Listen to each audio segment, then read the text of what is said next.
আমার বন্ধুরা গো,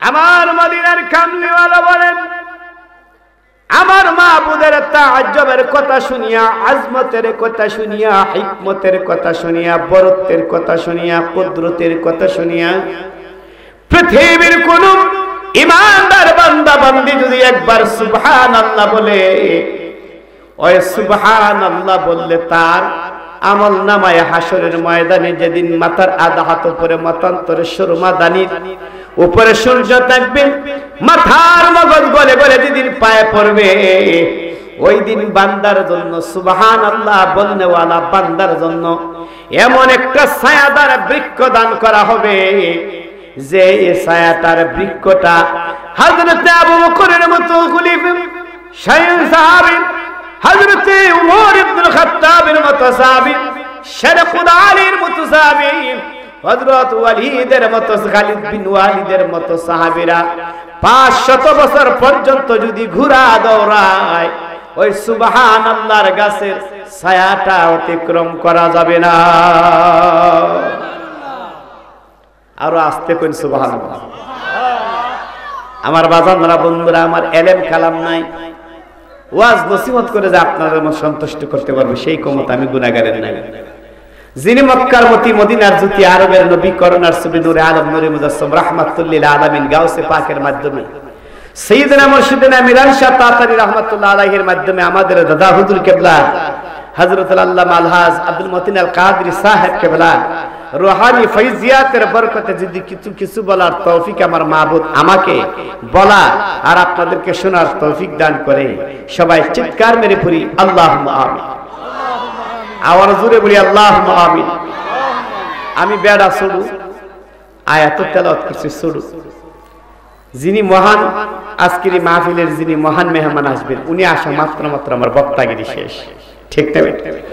সেই জন্য আমি ছোট্ট বেড়া ছোট্ট একটা আয়াত তেলাওয়াত করছি। বিসমিল্লাহির রাহমানির রাহিম।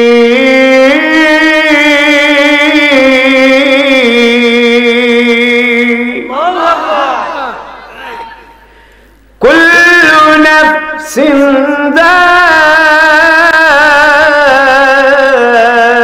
যায়িকাতুল মাউত।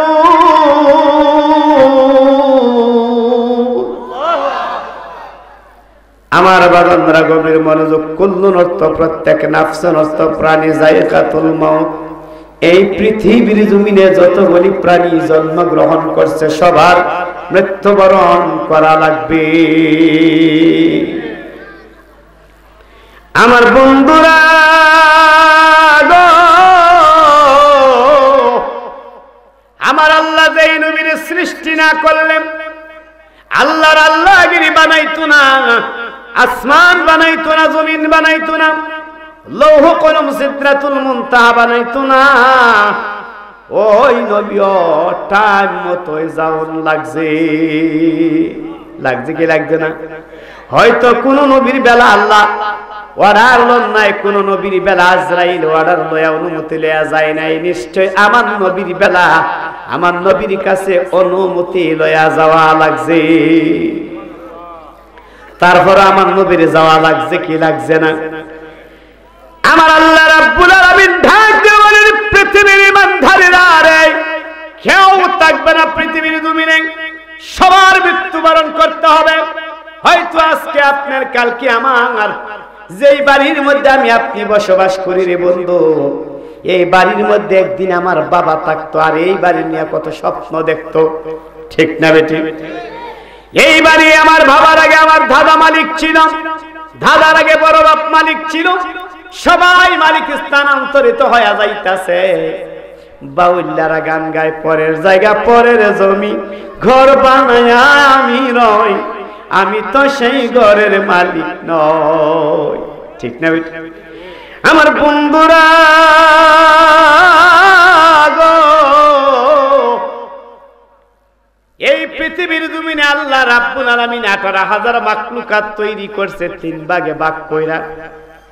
এক ভাগ হলো যেই প্রাণীগুলি পেটের মধ্যে বাচ্চা ধারণ করে বাচ্চা প্রসব করে, এইরকম ধরনের প্রাণী বানাইছে আমার আল্লাহ ৬,০০০। একটু জোরে বলেন না সুবহানাল্লাহ। যেই প্রাণীগুলি পেটের মধ্যে বাচ্চা ধারণ করে বাচ্চা প্রসব করে, যেমন মানুষ, গরু, ছাগল, ভেড়া, মহিষ, হাতি, ঘোড়া, এই রকম ধরনের প্রাণীগুলি পেটের মধ্যে বাচ্চা ধারণ করে প্রসব করে, এই রকম ধরনের প্রাণী বানাইছে আমার আল্লাহ ৬,০০০। আর যেই প্রাণীগুলি ডিম পারিয়া ডিমের মধ্যে তা দিয়া বাচ্চা ফোটায়, এই রকম ধরনের প্রাণী বানাইছে আমার আল্লাহ ৬,০০০। যেমন হাঁস, মোরগ, কবুতর, উড়ন্ত পাখি, সাগরের মাছ ডিম পারিয়া বাচ্চা ফোটায়, এমন ধরনের প্রাণী বানাইছে আমার আল্লাহ ৬,০০০। আর যেই প্রাণীগুলি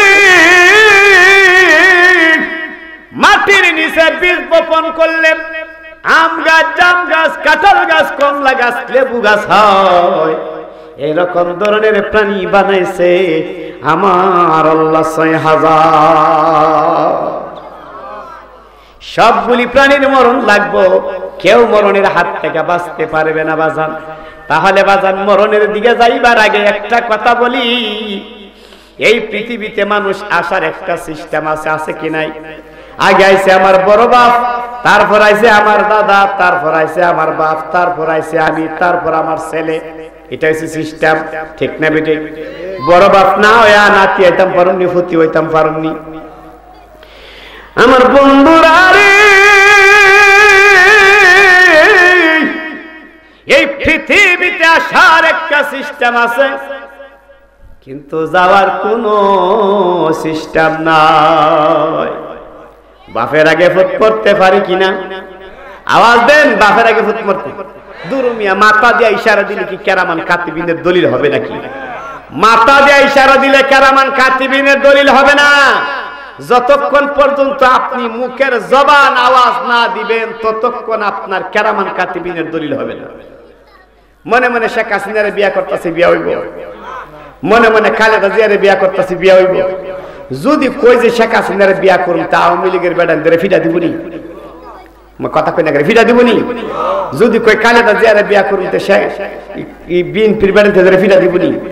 মনে মনে কথার কোনো দাম আছে? মনে মনে কথার কোনো গুণ আছে?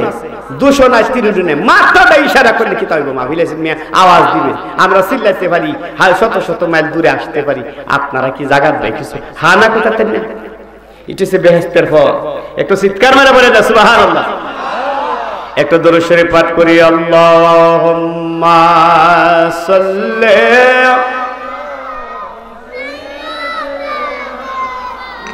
মাওলানা মুহাম্মাদ ওয়া আলা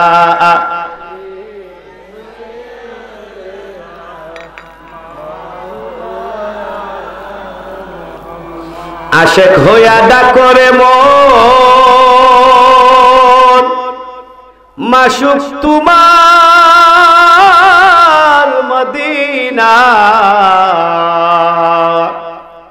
স্বপ্ন যুগে পাবে দেখা, হলে তাহার দেওয়ানা। আল্লাহুম্মা সাল্লি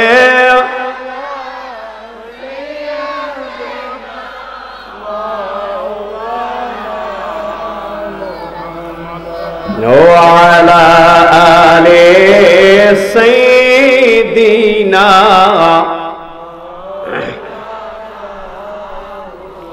আমার বন্ধুরা গো, তাহলে বোঝা গেল পৃথিবীতে আসার একটা সিস্টেম আছে, যাওয়ার কোনো সিস্টেম নাই। আপনারা আপনাদের কোন গ্রামের কবরস্থানের মধ্যে যাইয়া গভীর ভাবে লক্ষ্য করে দেখুন, 100 বৎসরের কবরের পাশে 1 বৎসরের শিশু সন্তানের কবর আছে না নাই? আওয়াজ দেয়া বলেন, আছে না নাই? 100 বৎসরের কবরের পাশে 1 বৎসরের শিশু সন্তানের কবর আছে। 100 বৎসরের কবরের পাশে 1 মাসের 1 সপ্তাহের 1 দিনের 1 ঘন্টার 1 মিনিটের 1 সেকেন্ডের শিশু সন্তানের কবর আছে না না? আমার বন্ধুরা রে, তাহলে পৃথিবীতে আসছেন, মাহফিলের মধ্যে আসছেন, বাড়ির যাইবার গ্যারান্টি নাই, নিজের জীবনে যা কামাই করছেন তা গণবার গ্যারান্টি নাই, সুন্দরী বিবির সাথে কথা বলার গ্যারান্টি নাই, কলিজার টুকরা সন্তানের কুলে লইয়া একটা চুমকা এবার গ্যারান্টি যে পৃথিবীর মধ্যে নাই। ওই পৃথিবীর জন্য সুদ খায়া আর ঘুষ খায়া আমরা কুত্তা পাগল হয়ে গেছি পৃথিবীরে বড় লোক হইবার জন্যে। আওয়াজ দেওয়া বলেন ঠিক না বেঠি? মাহফিলের মধ্যে আইছি, বাড়ির যাইবার গ্যারান্টি নাই, 1 সেকেন্ডের গ্যারান্টি নাই। এই জন্য বাউলারা গান গায়, এই যে দুনিয়া কিসের লাগিয়া, এই যে দুনিয়া কিসের লাগিয়া, এত যত্নে গড়াইয়াছেন সায়, একটা নিঃশ্বাসের বিশ্বাস নাই, একটা নিঃশ্বাসের বিশ্বাস। তাহলে বাজানরা কত মানুষ আইলো আর গেল, কেউ কি রয়েছে? এই দুনিয়া মুসাফির কানা তোমরা জানো না, কত মানুষ আইলো গেল রইল না, কত মানুষ আইল গেল,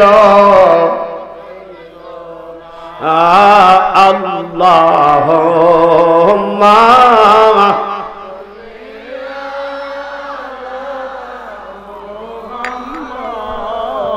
ওয়া আলা আলি সাইয়্যিদিনা মুহাম্মাদ ওয়া আলা আলি সাইয়্যিদিনা। তাহলে বাজার সবার যাওয়া লাগবে, লাগবে কি লাগবে না? আল্লাহর পয়গম্বর আদম আলাইহিস সালাম জাবালে রহমত পাহাড়ের মধ্যে বৈশা শেষ বয়সে একটা জিকির করতেছে, কইতামনি কইতামনি, হাসবি রাব্বি জাল্লাল্লাহ মা ফি কলবি গায়রুল্লাহ নূর মুহাম্মদ সাল্লাল্লাহু লা ইলাহা ইল্লাল্লাহ, হাসবি রাব্বি জাল্লাল্লাহ মা ফি কলবি গায়রুল্লাহ নূর মুহাম্মদ সাল্লাল্লাহু লা ইলাহা লা মাকসুদা ইল্লাল্লাহ লা মাওজুদা ইল্লাল্লাহ লা মাবুদা ইল্লাল্লাহ লা ইলাহা ইল্লাল্লাহ, হাসবি রাব্বি জাল্লাল্লাহ মা ফি কলবি গায়রুল্লাহ নূর মুহাম্মদ লা ইলাহা। আদম আলাইহিস সালাম জাবালে রহমত পাহাড়ের মধ্যে পাথরের উপরে বৈশা বৈশা আমার মাবুদের জিকির করেন। জিকিররত অবস্থায় সালাম দেওয়া যায় না। হযরতে জিবরাইল আজরাইল আলাইহিস সালাম আদম নবীর সামনে গলাটা একটু কাশি দিল। গলা কাশি দেওয়া মাত্র আদম আলাইহিস সালাম জিকির বন্ধ করলাম। আদম আলাইহিস সালাম আজরাইল সালাম দে, আসসালামু আলাইকা ইয়া আদম সফিউল্লাহ। আদম ডাক দিয়ে বলে, কে রে এত সুন্দর করে আমার সালাম দিলা রে? মান আনতাকে তুমি, আমা ইসমুকা, কি তোমার নাম? ওয়াবা তারিফুন, কি তোমার পরিচয়? আইনা তাজাহাব, কোথায় থেকে তুমি আইছো, কোথায় যাইবা? মালাকুল মাউত আজরাইল ডাক দিয়ে বলি, ইসমি আজরাইল, আমার নাম আজরাইল। সাথে সাথে আদম আলাইহিস সালাম ধমক মারলেন, আজরাইল এখানে আসছো কেন? এখানে তো তোমার কোনো কাম নাই। একটু জোরে জোরে বলা যাবে কি সুবহানাল্লাহ? আজরাইল ডাক দিয়ে বলে, আদম আলাইহিস সালাম আপনার হায়াত শেষ। আদম আলাইহিস সালাম বলে, না না না, আমার হায়াত শেষ হয় নাই। আমি 960 বছর পৃথিবীতে বাঁচছি, 120 বছর জান্নাতে ছিলাম, 350 বছর আস্তাগফিরুল্লাহ আস্তাগফিরুল্লাহ কয়ে কাটাইলাম। 120 বছর পর্যন্ত হাওয়া আলাইহিস সালামের সঙ্গে ঘর করে 239 জন সন্তানের জনক হইলাম। আর বাকি জিন্দেগিটা এই পাহাড়ের মধ্যে বৈশা বৈশা আমার মাবুদরে ডাকতাছি। আমার 1000 বছর হইবার আরো 40 বছর বাকি আছে। আজরাইল আলাইহিস সালাম ডাক দিয়ে বলে, আপনি তো দাউদ নবীর 40 বছর দিয়ে আসছেন। না না না, আমি দিয়ে আসি নাই। আলমে বরজকের মধ্যে দাউদ নবীর দিয়ে আসছে, আলমে শরীয়তের মধ্যে মন নাই। এখানে অনেক ওয়াজ আছে বাজার, সেই দিকে যাইতাম না। এই জন্য আদম নবীর মিথ্যা কথা বলা যাবে, মৃত্যুক বলা যাবে না। আদম নবীর মৃত্যুক বললে ইমান হারা হয়ে যাবে। আমরা নবী যেমন আমরার ইমান, সমস্ত নবীরাও আমরার ইমান। এই পৃথিবীর জমিনে সর্বপ্রথম কে মানুষ মারা গেছে জানার দরকার আছে না নাই? আছে না নাই? আদম আলাইহিস সালামের ছেলে আবিল। আবিল পৃথিবীতে সর্বপ্রথম মারা গেছে। আবিল আর আকলিমা দুই ভাই বোন। আদমের ঘরের মধ্যে একজন ছেলে একজন মেয়ে সন্তান জন্মগ্রহণ করত। কাবিল আর লিওয়াজা জন্মগ্রহণ করেছে। আবিলের সাথে আকলিমা একটু কম সুন্দর, কাবিলের সাথে লিওয়াজা একটু বেশি সুন্দর। এবার তারা দুই চার ভাই বোন উপযুক্ত হওয়ার পর আদম আলাইহিস সালাম আমার মাওলার দরবারে কান্দে, আল্লাহ আমার সন্তানরা তো উপযুক্ত হয়ে গেছে, আরে বিয়া দিব কেমনে? আমার আল্লাহ ডাক দিয়ে বলে, আদম রে আদম, তুমি আগের জোড়ার ছেলে আর পরের জোড়ার মেয়ে, পরের জোড়ার ছেলে আগের জোড়ার মেয়ে দিয়ে, পরের জোড়ার ছেলে আগের জোড়ার মেয়ে দিয়ে তুমি বিয়া দিয়া দাও। আদম আলাইহিস সালাম তার সন্তানরা এই ডিক্লারেশন জানায় দিলে সন্তানরা মানিয়া নিল। আবিলে কৃষি কাজ করত, ধান গম ভুট্টা আলু চাষ করত, আর কাবিলে মেষ চড়াইতো। কাবিলে যখন মাঠের মধ্যে গেছে মেষ চড়াইবার জন্য, সাদা দাড়ি সাদা টুপি সাদা পাঞ্জাবি পইরা শয়তান নায়া ডাক দিয়া বলে, কাবিল কাবিল রে, তোর বাবা তোর প্রতি বেইনসাফি করছে, তোর বাবা তোরে আদর করে না, মায়া করে না, তোর বাবা তোরে আদর করে না, মায়া করে না, মহব্বত করে না। কাবিল ডাক দিয়ে বলে, হে বুড়া মুরব্বী, সাবধানে কথাবার্তা বলেন, আমার বাবার বিরুদ্ধে কোনো কথা বলবেন না। ওই বুড়া মুরব্বী ডাক দিয়ে বলে, বাবা সত্য কথা বলতে আসছি, যদি তুমি বেজার হয়ে যাও বলতাম না, এটা হচ্ছে শয়তানের কাচ্ছ, আগে ভাইল ধরবো আপনারে বুগা দিয়া। শয়তান ডাক দিয়ে বলে, রে কাবিল, তোমার সঙ্গের জোড়া লিওয়াজা বড় সুন্দরী, তোমার বাবা বেইনসাফি করে তোমার উপরে, লিওয়াজারে তোমার বড় ভাই আবিলের কাছে বিয়া দিতাছে, আর বেসুন্দরী নারী আকলিমারে তোমার সাথে বিয়া দিতাছে, এটা তোমার বাবার চক্রান্ত। একটু চিৎকার মেরা বলা যাবে কি নাউজুবিল্লাহ? কইতে আইলো না, মশাকে বলতে লাগছে, কইতে কাম হইতাছে। আল্লাহুম্মা সাল্লি আলা সাইয়্যিদিনা মাওলানা মুহাম্মাদ এ সাইয়্যিদিনা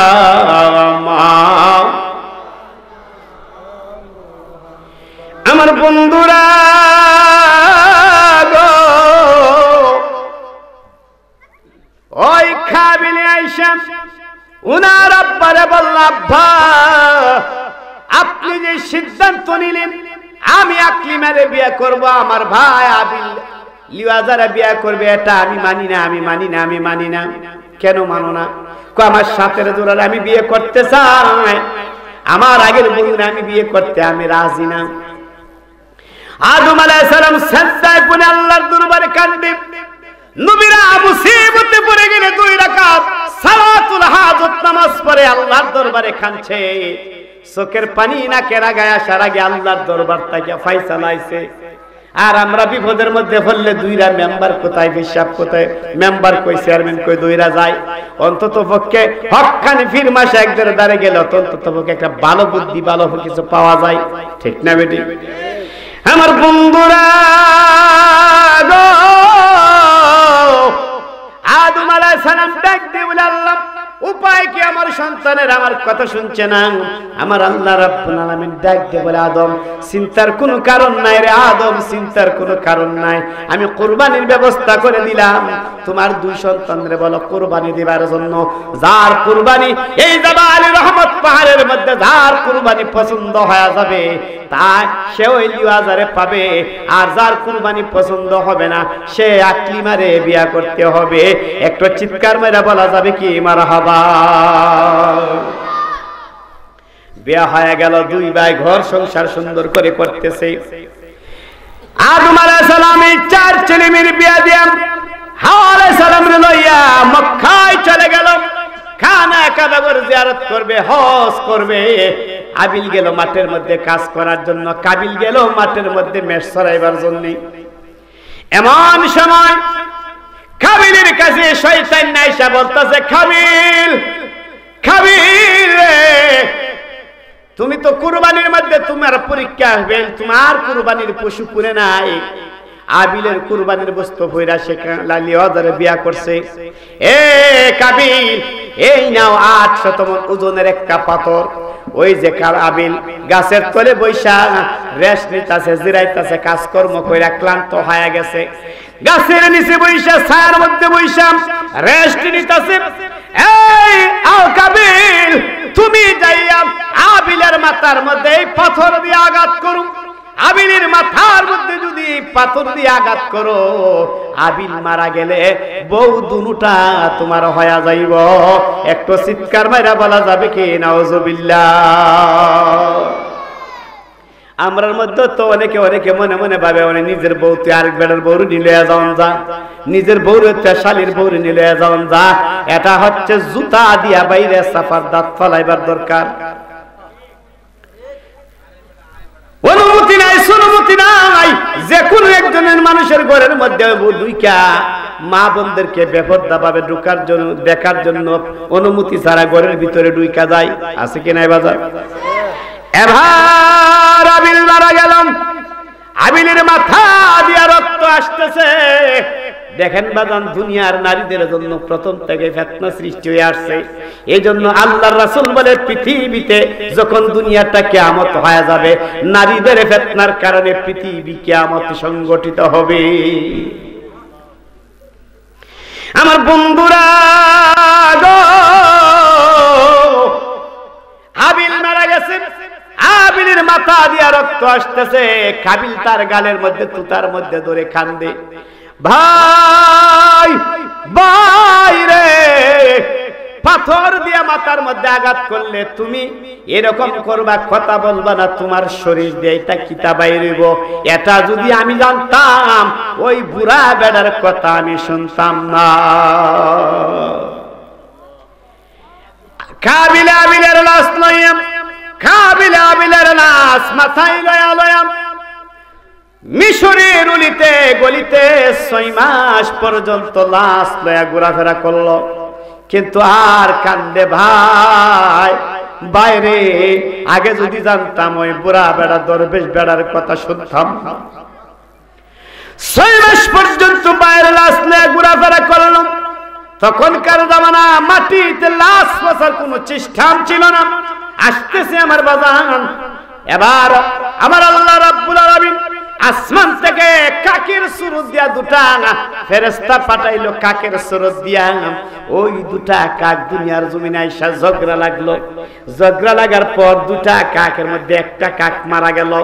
যেই কাকটা মারা গেল জমিনে পড়ে রইল, আর যেই কাকটা পৃথিবীর জমিনে বেঁচে আছে সে তার টুট দিয়া গর্ত করতে আরম্ভ করলো। গর্ত করে ওই মরা কাকটারে, মৃত কাকটারে টানিয়া নিয়ে গর্তের মধ্যে ফালায়া কিছু ঢাল ডুল দিয়া মাটি দিতে আরম্ভ করলো। কাবিল মনে মনে ভাবলো আমার ভাইয়ের এমন হয়ে গেছে, আমার ভাইয়েরও এমন ভাবে মাটি দিতে হবে।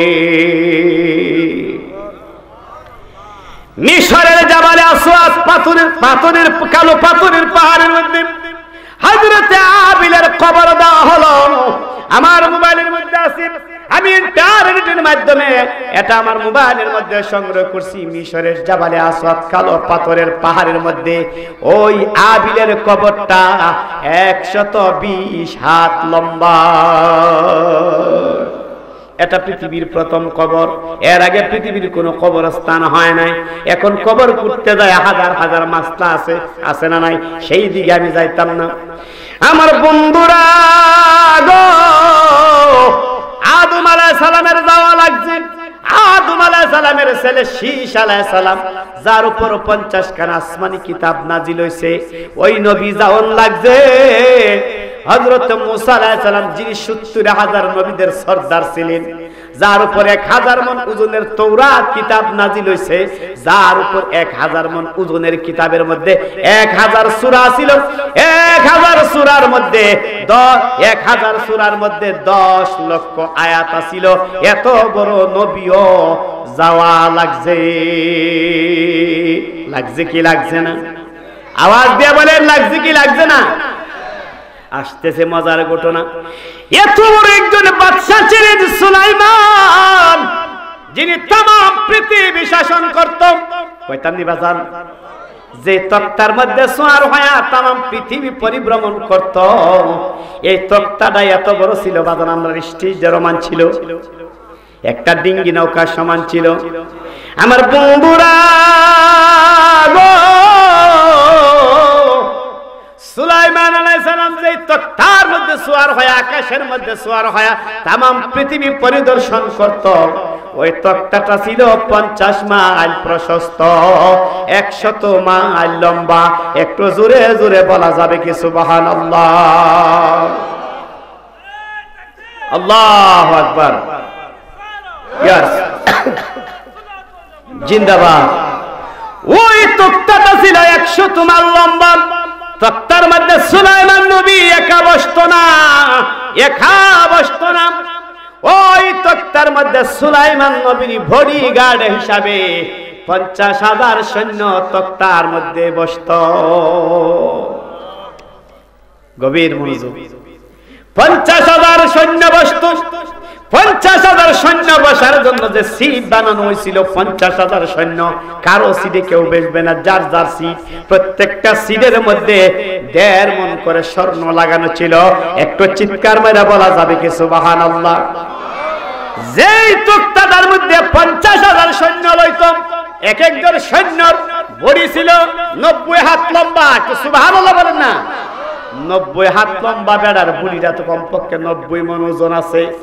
50,000 সৈন্য লইয়া 75,000 মণ স্বর্ণ লইয়া 100 মাইল লম্বা ওই তক্তাটা গতি ছিল প্রতি চোখের পলকে 50,000 মাইল। প্রতি চোখের পলকে গতি ছিল 50,000 কিলোমিটার। আমি লাইলাতুল মিরাজের রাতে কয়েক জায়গায় ওয়াজ করেছি, বলেছিলাম সূর্যের গতি হচ্ছে প্রতি সেকেন্ডে 1,86,000 মাইল দূরে। সুলাইমান নবীর তক্তার গতি হচ্ছে প্রতি চোখের পলকে 50,000 মাইল দূরে। হে দুনিয়ার মানুষ, আমার বন্ধুরা, আমি যে লাইলাতুল মিরাজের রাতে যে বুরাক দিয়া সওয়ার করাইছি, এটার গতি সুলাইমান নবীর তক্তার চাইতে, সূর্যের আলোর গতির চাইতে কোটি কোটি গুণ বেশি। এটা সাবজেক্ট না বাজান, অন্য একদিন বলবো বাজান। আমার বন্ধুরা গো,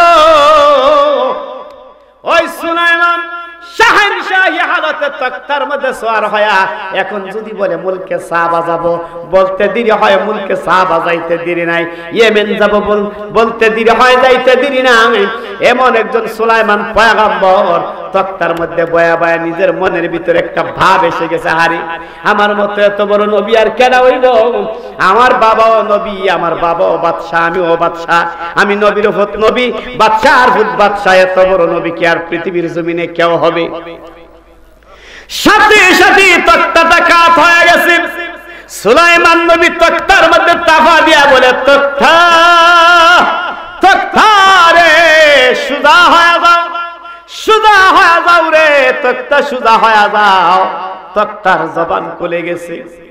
তক্তা ডাক দিয়া বলে, সুলাইমান নবী রে আমি তক্তা সুদা আছি, তুমি সুলাইমান সোজা হয়ে যাও। চিৎকার মেরে বলেন না সুবহানাল্লাহ। সুলাইমান নবী তো আমার মতো কলিমুদ্দির আর সলিমুদ্দির জ্ঞান তো ছিল না নবীরা, ঠিক না বেটি? নবী শব্দের অর্থই হলো গায়েবের খবর দেনেওয়ালা। চিৎকার মেরে বলেন সুবহানাল্লাহ। ও যার নাম শুনিলে চমকে উঠে আর দিল বেকারার হয়ে যায়, গাইবি খবর দেনেওয়ালা এলো রে মক্কায়, গাইবি খবর দেনেওয়ালা এলো রে মক্কায়। ও যারি নাম শুনিলে চমকে উঠে, ও যারি নাম শুনিলে আরে দিল বেকারার হয়ে যায়, গাইবি খবর দেনেওয়ালা, হায় গাইবি খবর দেনেওয়ালা এলো রে। নবীর গজল গাইলে মজা লাগেনি? আওয়াজ দিয়ে বলেন মজা লাগেনি? আদি পিতা আদম যখন মুসিবতে পড়ে, মোদের নবীর ওসিলাতে আল্লাহ কবুল করে। আদি পিতা আদম যখন মুসিবতে পড়ে, মোদের নবীর ওসিলাতে আল্লাহ কবুল করে। সাকারাতের বিছানাতে, সাকারাতের বিছানাতে দেখা দিও রে, আমার মনের ঘরেতে রেখেছি যারে, দো জাহানের বাদশা নবী কামলিওয়ালা রে, দো জাহানের বাদশা নবী রে, আমার মনের ঘরেতে রেখেছি যারে, দো জাহানের বাদশা নবী, আমার দয়াল নবী রে, আমার মায়ার নবী রে, আমার দয়াল নবী রে, আমার মায়ার নবী রে, দো জাহানের বাদশা নবী কামলিওয়ালা রে, দো জাহানের বাদশা নবী। আমি যদি ডানাওয়ালা পাখি হতাম, ওই মদিনা দেখার লাগি উড়ে যাইতাম। ঠিক কিনা বলেন? কে কে মদিনা যেতে চান হাত তুলেন। নারায়ে তাকবীর, নারায়ে রিসালাত, বাগদাদিয়া কাফেলা। আমার বাজানরা বন্ধুরা গভীর মনোযোগ। সুলাইমান নবী ডাক দেয়া বলে, তক্তা তক্তা রে থাম থাম থাম, সুদা হয়ে যা। তক্তার জবান খুলে গেছে, ডাক দিয়া বলে, সুলাইমান নবী রে আমি তক্তা সুজা আছি, তুমি সুজা হয়ে যাও। নবী তো টের পাইয়া গেছে গজব একটা আইতাছে। লাম লাম লাম লামার পর ওনার হাতের মধ্যে একটা আংটি ছিল, সিরি আংটি। ওই আংটিটার নবী ছিল সুলাইমান। আংটির মধ্যে লেখা ছিল লা ইলাহা ইল্লাল্লাহু মুহাম্মাদুর রাসূলুল্লাহ সাল্লাল্লাহু আলাইহি ওয়াসাল্লাম। ওই আংটিটা উনার 298 নাম্বার বিবির কাছে দিলেন। একটু সুবহানাল্লাহ কইতেন না? তখন ওনার 298 জন বিবি ছিল। বিলকিস রানীকে বিয়ে করার পর সুলাইমান নবী 300 বিবাহ করছে। আমার বন্ধুরা রে,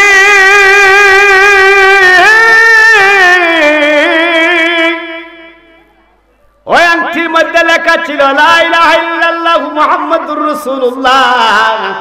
এই আংটি লয়া তো বাথরুমে যাওয়া যাইতো না। 298 নাম্বার বিবির কাছে আংটি দিয়া উনি বাথরুমের মধ্যে যায়, উজু টুজু কইরা আইসা বলতাছে, বিবি আংটিটা দাও।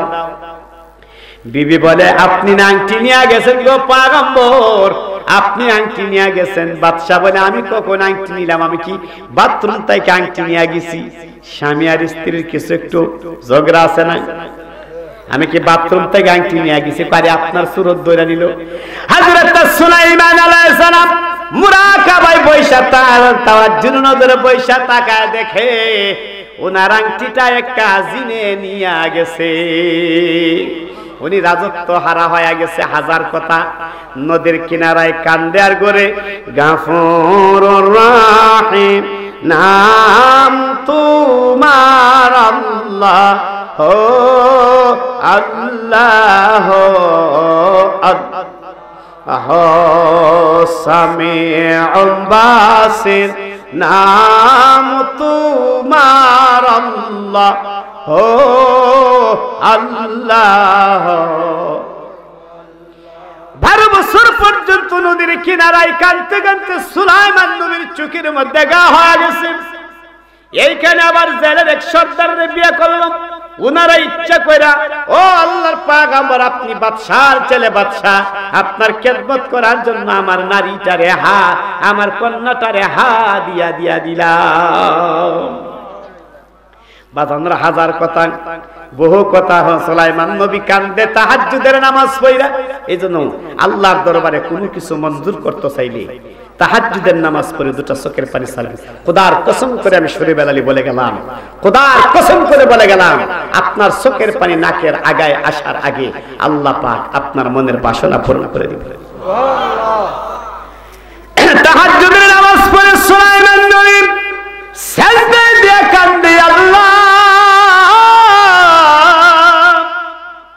তুমি যদি আমারে বাদশাহগিরি দান করো গো আল্লাহ, ওই আংটিটা যদি আমারে আবার তুমি ফিরায়া দাও, আমি তোমার দরবারে 2টা জিনিসের মানত করলাম।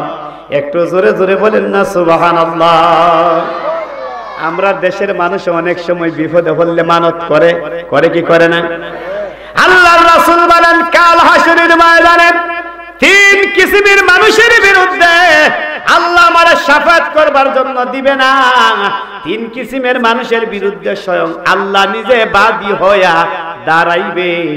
তারার মধ্যে 1 নাম্বার হলো যারা মানত মানে আল্লাহর দরবারে, মানত মানার পর উপকার পাইয়া আর মানত আদায় করে না, আল্লাহ তাদের বিরুদ্ধে হাসরের ময়দানে দাঁড়াইবে। 2 নাম্বার হলো ওয়ালা তুফসিদু ফিল আরদ, পৃথিবীর জমিনের মধ্যে সীমানা উড়াইয়া, সীমানা লড়াইয়া ফিতনা সৃষ্টি করে আছে কি নাই? এক বেড়ার বাড়ির ভিতরে আরেক বেড়া ঢুকিয়া যায়, এক বেড়ার ক্ষেতের ভিতরে আরেক বেড়া ঢুকিয়া যায়, আছে কিনা বাজান? কইতাম না একটা সুন্দর ঘটনা মনে পড়ছে। হযরত উমরের জমানায় কইতাম, হযরত উমরের জমানায় এক লোক ছিল বড় গরিব মানুষ। উনার পার্শ্ববর্তী বাড়ির মধ্যে একজন ছিল বড় ধনী এবং প্রভাবশালী লাঠিওয়ালা। ওই লাঠিওয়ালা প্রতি বছর 1 হাত 2 হাত 3 হাত কইরা গরিব বেড়ার বাড়ি দখল করতে আরম্ভ করলো।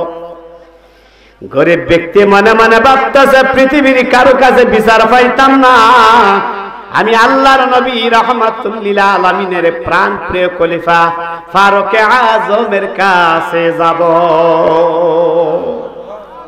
ফারুকে আজমের কাছে যায় খবর নিল, আমিরুল মুমিনিন ঘরে আসেনি।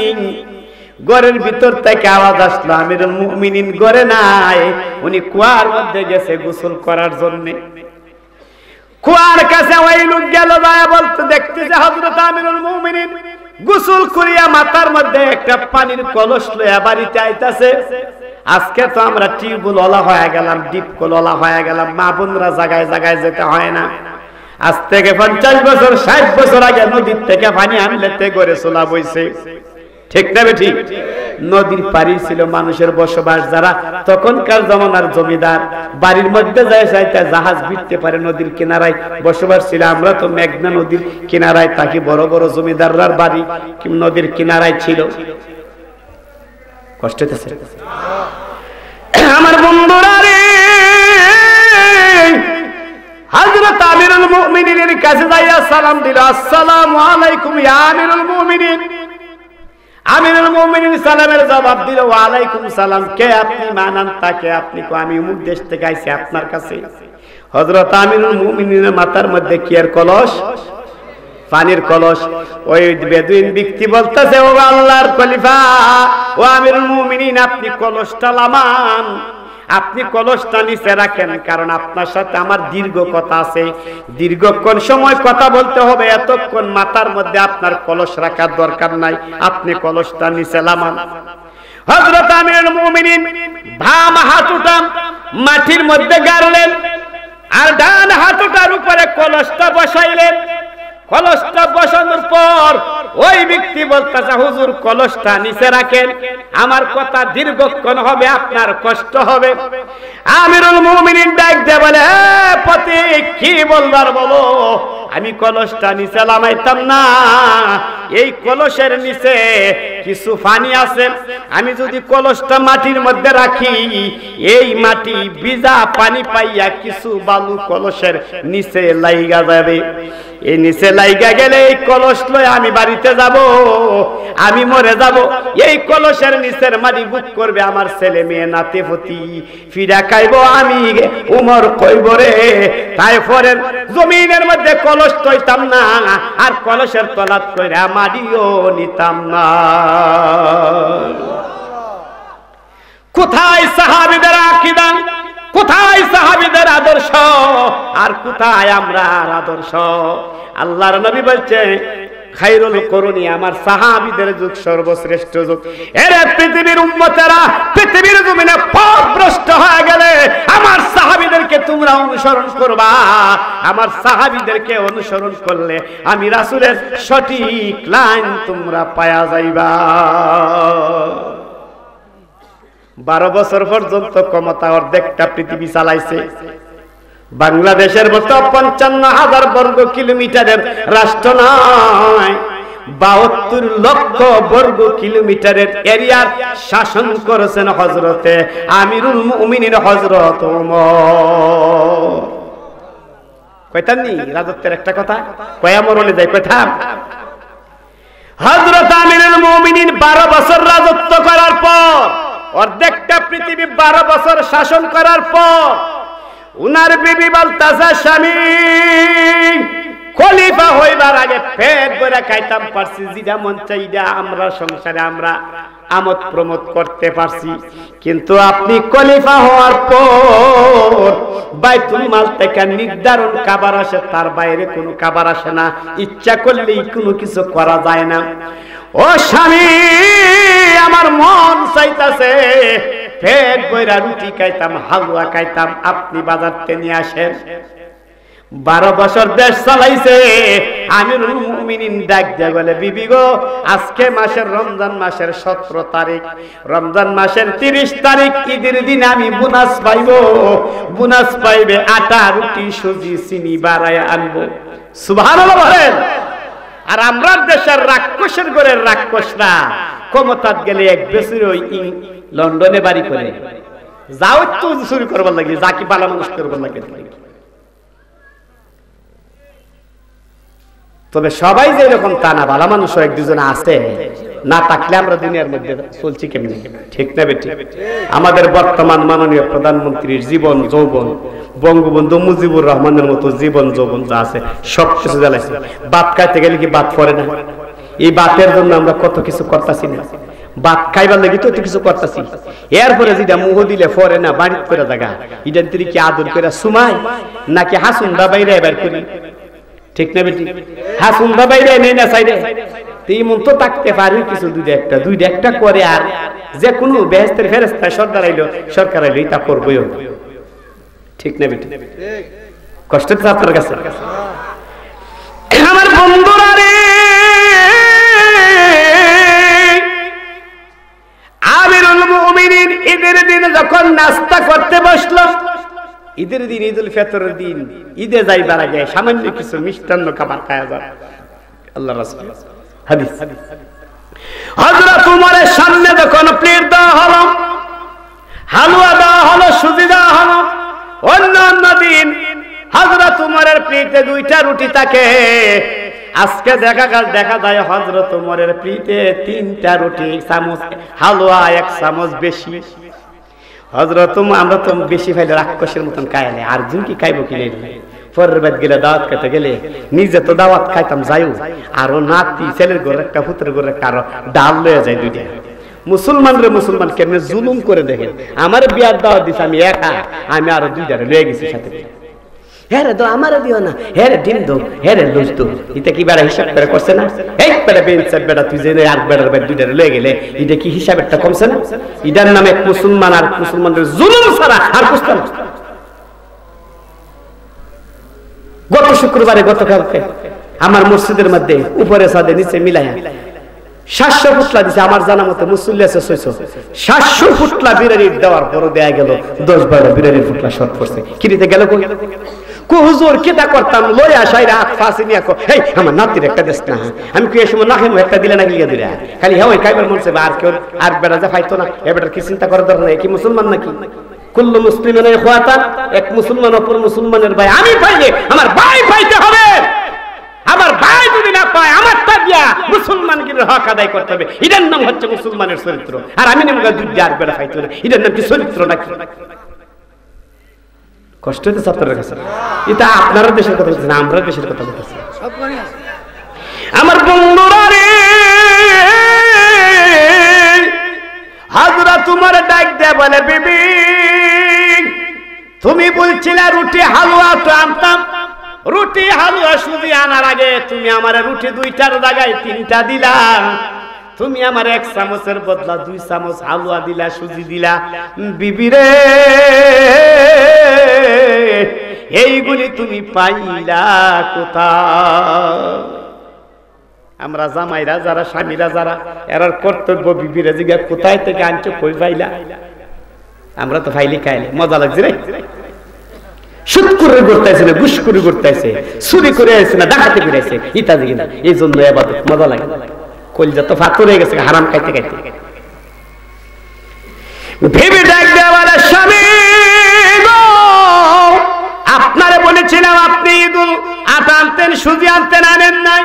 বাইতুল মাল থেকে 13 দিন পর্যন্ত যে সুজি আইতো, 1 সিমটি সুজি রাখতাম, 1 সিমটি চিনি রাখতাম, 1 সিমটি লবণ রাখতাম, 1 মুষ্টি আটা রাখতাম। এই 13 দিনে অর্ধেক হয়ে গেছে, 2টার জায়গায় আমি 3টা করে দিয়া দিলাম। হযরত উমর ওই 3টা রুটি খায় নাই, না খায় পেটটা ধাক্কা দিয়ে চলে গেল বাইতুল মালে। বাইতুল মালে যায় বলে, বাইতুল মালের কিসিয়ার রে, ভুল হয়ে গেছে, অন্যায় হয়ে গেছে, কানে ধরছি, তওবা করছি, এই জীবনে আর এই ভুল করতাম না। এ বাইতুল মালের কিসিয়ার, আজ থেকে আমি উমর যতদিন পর্যন্ত পৃথিবীর জমিনে খলিফাগিরি করব, ততদিন পর্যন্ত আমার ঘরে প্রতি ওয়াক্তে খাবার গেলে 1 মুষ্টি আটা, 1 সিমটি লবণ, 1 সিমটি চিনি রাখা দিবা, খেরে রাখলেও আমার ঘরে চলে। আর আমরা গুয়ে গুবরে লেরে লুয়ে সুদে ঘুষে খাই আইনা ভরতাম, খালি আইনা ভরতাম। মইরা গেলে আপনি সুদের টাকা দিয়ে হবিগঞ্জে বাড়ি বানাইলেন, ঘুষের টাকা দিয়ে হবিগঞ্জে বাড়ি বানাইলেন, পরের টাকা মাইরা হবিগঞ্জে বাড়ি বানাইলেন, বড় বিল্ডিং বানাইলেন। মইরা গেলে ফুলাফান ফিডাফিডি করবো সম্পদ লয়া, সম্পদ বুক করবো ছেলে মেয়ে, ফিডা খাইবেন কইব রে আপনি একা। যেই বেটা বুঝে সন্তানের জন্য আমি ফিডা খায়া লাভ নাই, মরণের আগে এখনো সময় আছে, সংশোধন হয়া যায়, সংশোধন হয়া কইবরে, সংশোধন না হয়া যদি কইবরে যান, পাজরের হার ভাঙবে রে তখন। বেনামাজির লাশ খবরেতে রাখিবি যখন মাটির সাপে পাজরের হার ভাঙবে রে তখন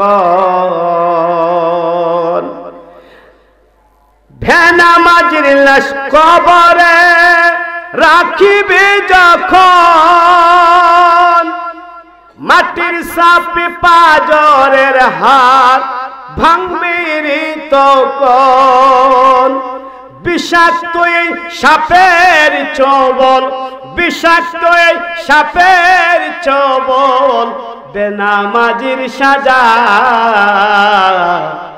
এমন তো হতে পারে জোহরে জানাজা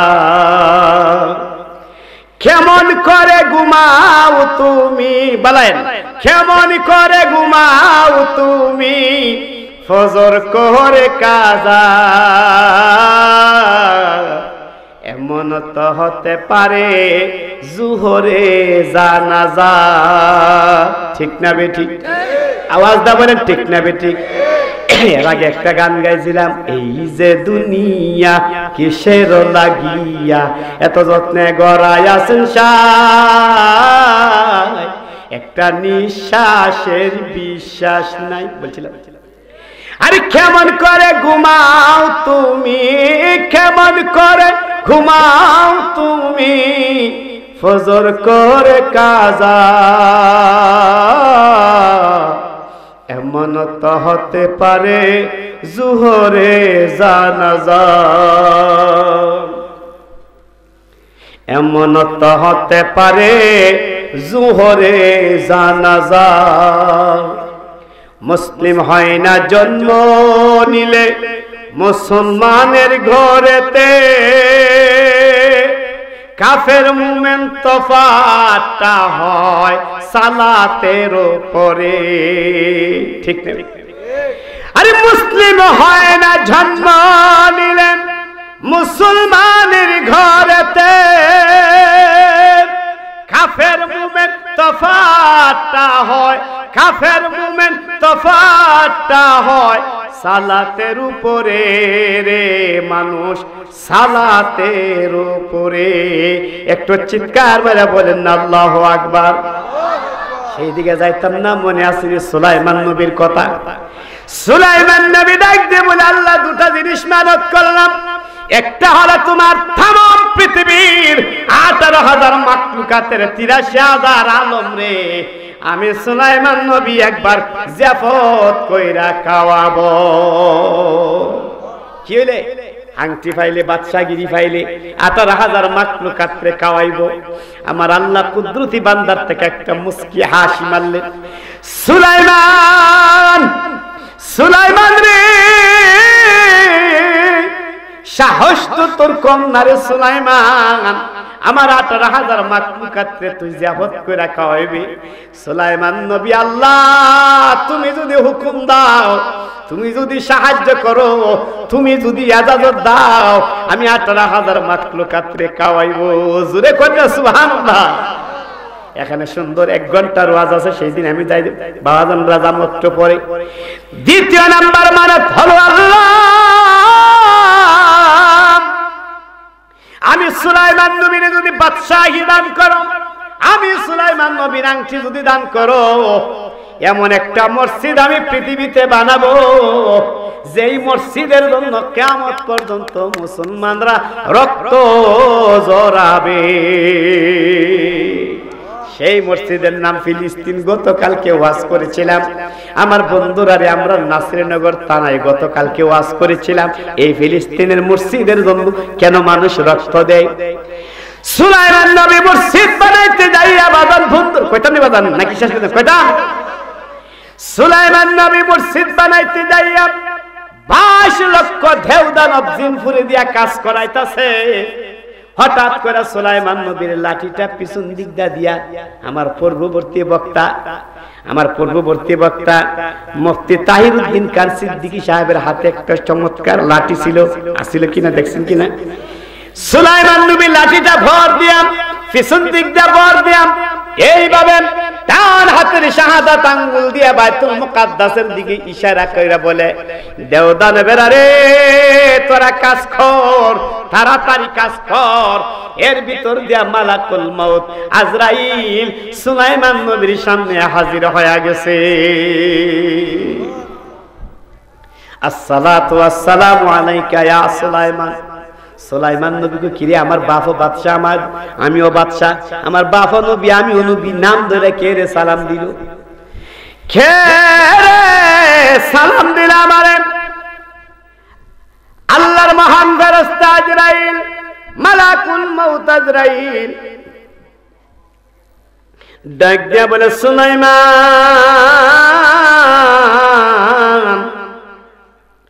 ইসমি আজরাইল, আমার নাম আজরাইল।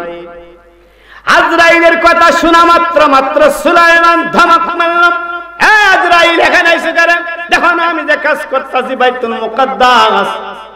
আজরাইল নরম সুরে সুন্দর একটা উত্তর দিছে, কইতাম নি। ডাক দিয়া বলে, সুলাইমান নবী, চোখ রাঙ্গায় কথা বলবেন না। আপনি মসজিদ তৈরি করেন কিনা জান্নাত তৈরি করেন, এটা আমার দেখার ব্যাপার না। টাইম হয়ে গেছে, আমি হাজির হয়ে গেলাম। সুলাইমান নবী তামাম পৃথিবীর প্রেসিডেন্টের 1 মিনিট টাইম নাই। সুলাইমান নবী আকাশের দিকে তাকায় বলে, আল্লাহ, হে আমার মাবুদ, আমি না তোমার বাইতুল মুকাদ্দাস বানাইতাছি। আমার আল্লাহ ডাক দেয়া বলে, সুলাইমান, বাইতুল মুকাদ্দাসের জন্য নিয়ত করছো, আমার দরবারে কবুল হয়ে গেছে। কেমনে বাইতুল মুকাদ্দাস হবে? আমি আল্লাহর উপর দায়িত্ব দিয়া, আমি আল্লাহর উপর ভরসা দিয়া, সুলাইমান নবী তুমি আজরাইলের ডাকে সাড়া দিয়া দাও। আজরাইলের ডাকে সারা দিছে। কোন মন্তব্য আছে, কোন রিওয়ায়াত আছে, তখন বাইতুল মুকাদ্দাসের কাজ কমপ্লিট হয় নাই। ফেরেশ ওই জিনফুরির চোখে ফাঁকি দেওয়ার জন্য, দেওদানবের চোখে ফাঁকি দেওয়ার জন্য আল্লাহ সুলাইমান নবীরে মৃত্যুর পরও দাঁড়া করাইয়া বাইতুল মুকাদ্দাসের কাজ কমপ্লিট করাইছে। একটু চিৎকার মেরা বলেন না সুবহানাল্লাহ। এই কাজের মধ্যে আজরাইল আইলে যাওয়ান লাগবো কি লাগতো না বাজান? আমার বন্ধুরা রে, ওই মসজিদ কেমনে তৈরি হয়েছে জানেন নি বাজান? একটা ইতিহাস কইতাম নি বাজান। ওয়া সাবজেক্টে যায়, আদম আলাইহিস সালাম পৃথিবীতে আগমন করার 10,000 বছর আগে আল্লাহ কানায় কাবাঘর বানাইছে। কত হাজার বছর আগে? 10,000 বছর আগে আল্লাহ কানায় কাবাঘর বানাইছে ফেরেশতাদের মাধ্যমে। উজরা ফেরতেছে, উজরা আসার 10 মিনিট আগে আমাকে এলান দিল। আমার বন্ধুরা রে,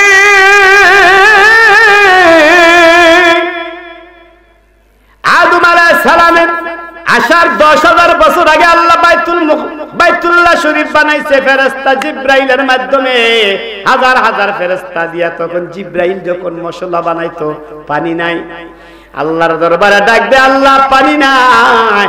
তখন জান্নাতুল ফেরদাউস থেকে আল্লাহ জমজমের পানির হাউজে, জমজমের পানির ওই কুয়াটা দান করছে। একটু জোরে বলেন না সুবহানাল্লাহ। এখানে হাজার হাজার ওয়াজ আছে, সেটা আমার সাবজেক্ট নই।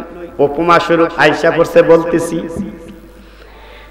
জিব্রাইল আলাইহিস সালাম বাইতুল্লাহ শরীফ বানাইলাম, কিছু কংক্রিট রয়ে গেল। ওই কংক্রিট গুলি লাগাইবার মতো কোন জায়গা বাইতুল্লাহ শরীফে নাই। জিব্রাইল ডাক দিয়ে বলে, আল্লাহ, বাইতুল্লাহ শরীফের মধ্যে এই কংক্রিট গুলি লাগাইবার কোন জায়গা নাই। এই কংক্রিট গুলি আমি জিব্রাইল কি করব?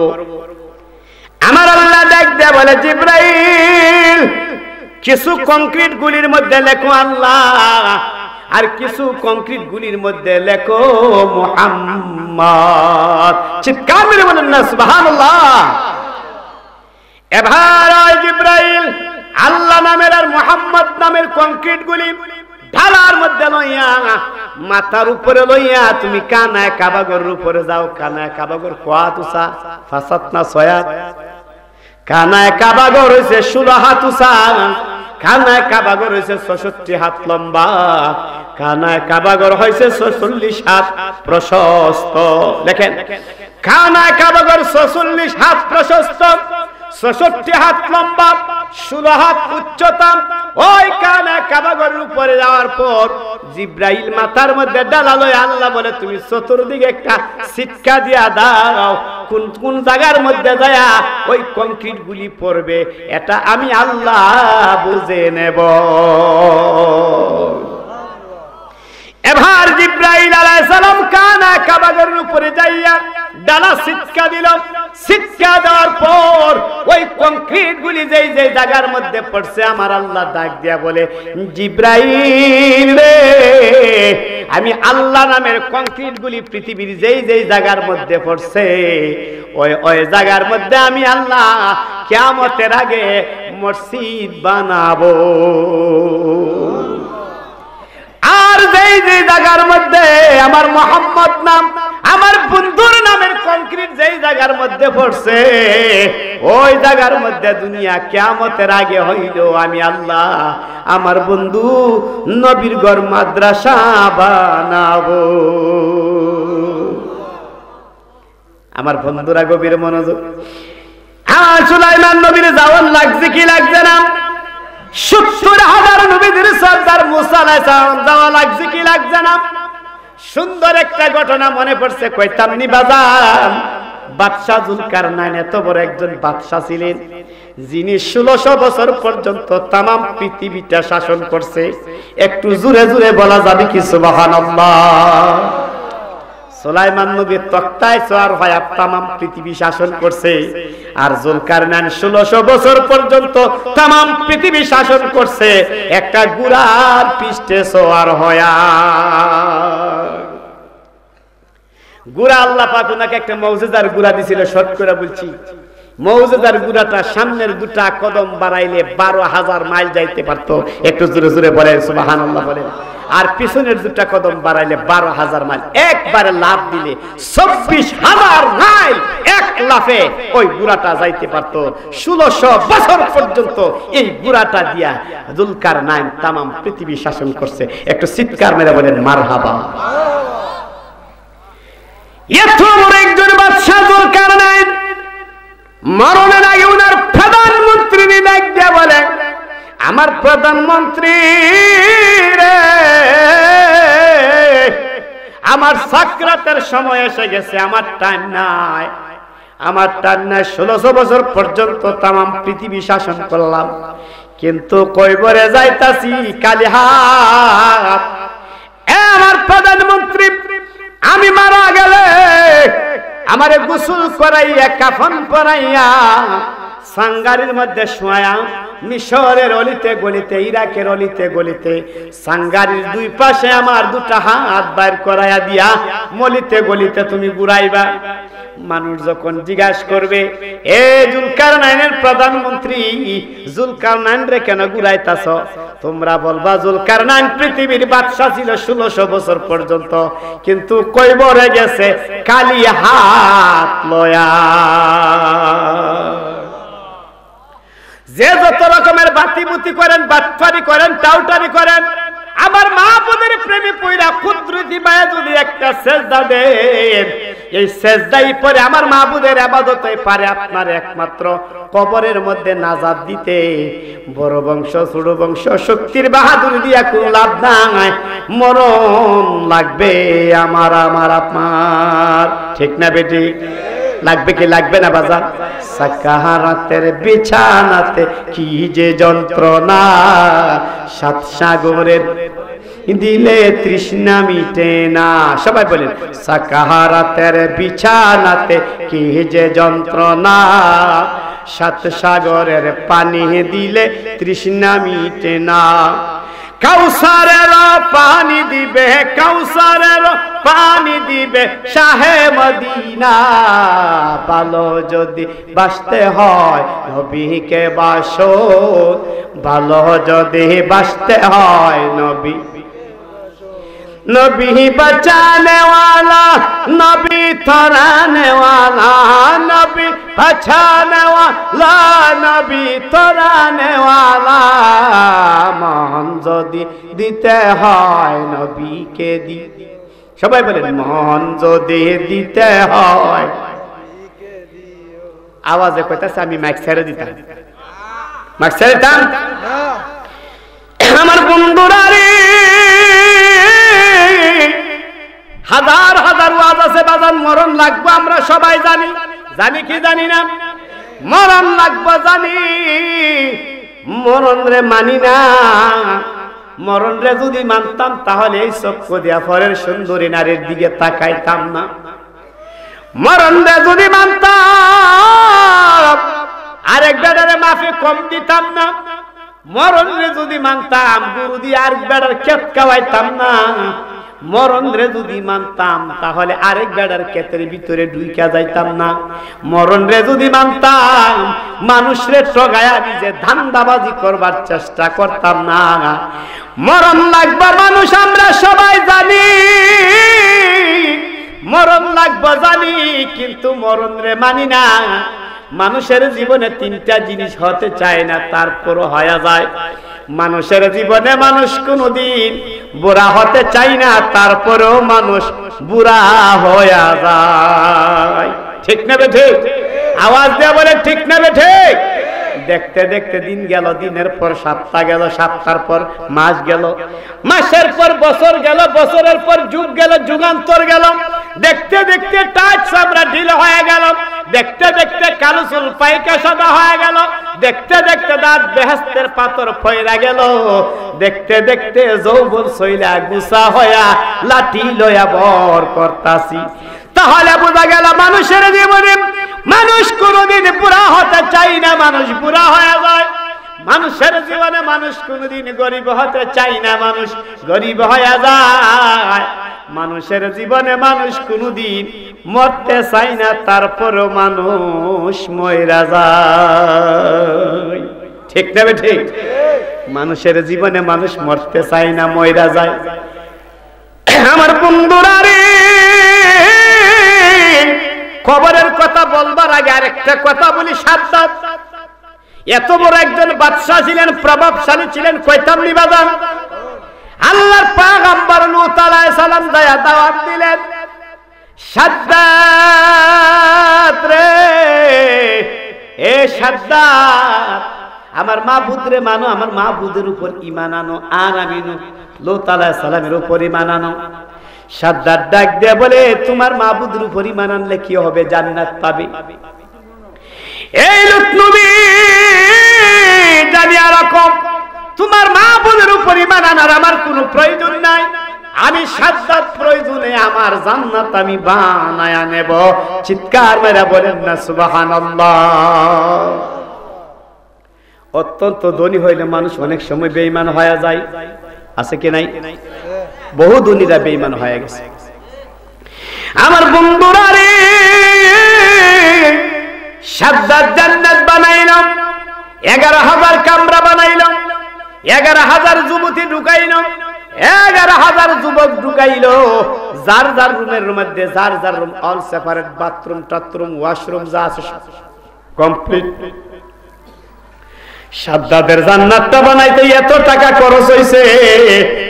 আল্লাহ বলেন, হে পৃথিবীর ইমানদারেরা, সাদ্দাতের জান্নাতটা কিনতে গেলে এই পৃথিবীটারে 8,000 বার বিক্রি করতে হবে। 8,000 বার বিক্রি করে পৃথিবীটারে সাদ্দাতের জান্নাতের মূল্য দেওয়া যাবে না। 8.5 বর্গ কিলোমিটার এরিয়ার ভিতরে স্বর্ণ হীরামণি মুক্তা দিয়ে জান্নাত বানাইছে। ওই জান্নাতের ভিতরে যদি আমি যাইতে পারি আর খিলি লাগায় বসতে পারি, আজরাইল এর ভিতরে যাইতে পারবে না, আমারে মারতে পারবে না। এমন একটা জান্নাত বানাইব। প্রধান সেনাপতি ডাক দিয়া বলে, মহারাজ,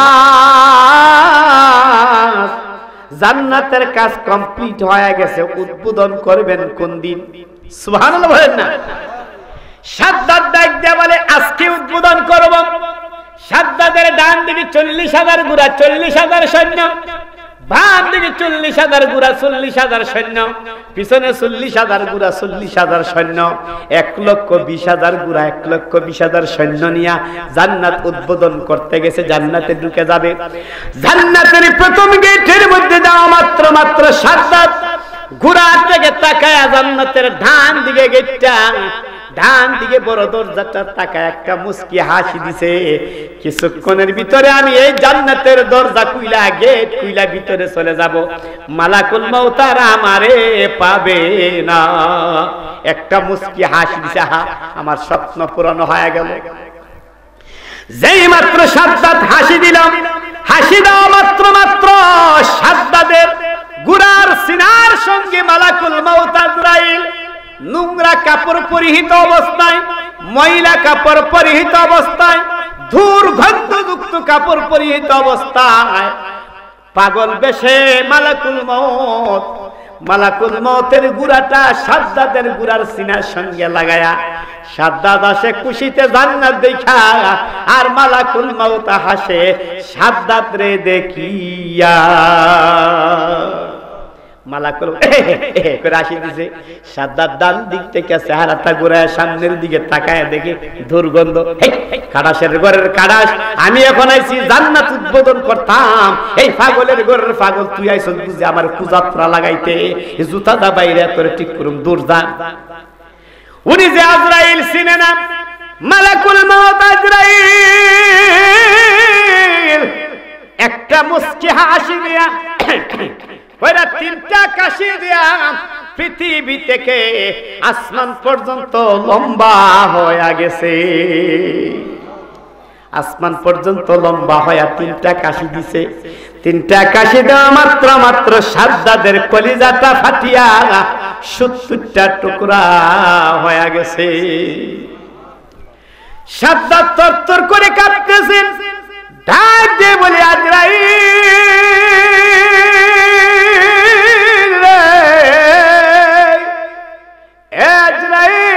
আমি চিনতে পারি নাই রে আজরাইল, আবার ভুল হয়ে গেছে রে আজরাইল, তুমি আমার চোখের সামনে আসছো আজরাইল, আমি জানি রে আমার আর টাইম নাই, বাঁচবার টাইম নাই রে আজরাইল, তবে তোমার কাছে আবদার জানাই, তোমার কাছে অনুরোধ জানাই, এই জান্নাতের গেটটা কইলে আমি জান্নাতে যাইতাম না, জীবনের সব কিছু দিয়া জান্নাতটারে বানাইলাম, আমি জান্নাতের ভিতরে মাথাটা ঢুকাইলাম, ডান দিকে এক নজর দেখব, বাম দিকে এক নজর দেখব, এতটুকু টাইম তুমি আমারে দাও, একটু জোরে বলা যাবে কি সুবহানাল্লাহ? এই টাইম আপনারও নাই রে বন্ধু, এই টাইম আমারও নাই। আমার আল্লাহ ডাক দিয়ে বলে আজরাইল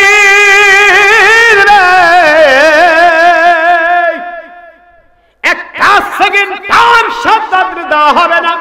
সুবহানাল্লাহ বলেন না? আল্লাহ কেমন রাগ হইছে, একটা সেকেন্ড টাইম সাদ্দাতের দেওয়া হবে না। আজরাইল আকাশের দিকে তাকায় বলে, আল্লাহ আমার কোনো মায়া নাই, আমার কোনো দয়া নাই, আমার অন্তরে ভালোবাসা নাই, তবে সাদ্দাতরে দেখা মাত্র আমার কেন যেন মায়া মায়া লাইগা গেছে। জোরে বলেন না সুবহানাল্লাহ? আল্লাহ প্রেম খেলা খেলতেছে, মায়া লাইগা গেছে সাদ্দাতরে দেখা, তাহলে কি সাদ্দাতের রূহ তুমি কবজ করবা না? হ্যাঁ, 1000 বার করব, কোটি বার করব, আমার তো মায়া নাই, কেন মায়া লাগলো? আমার আল্লাহ কওয়া শুনো, কইতাম নি বাজান? আমার আল্লাহ ডাক দিয়া বলে, আজরাইল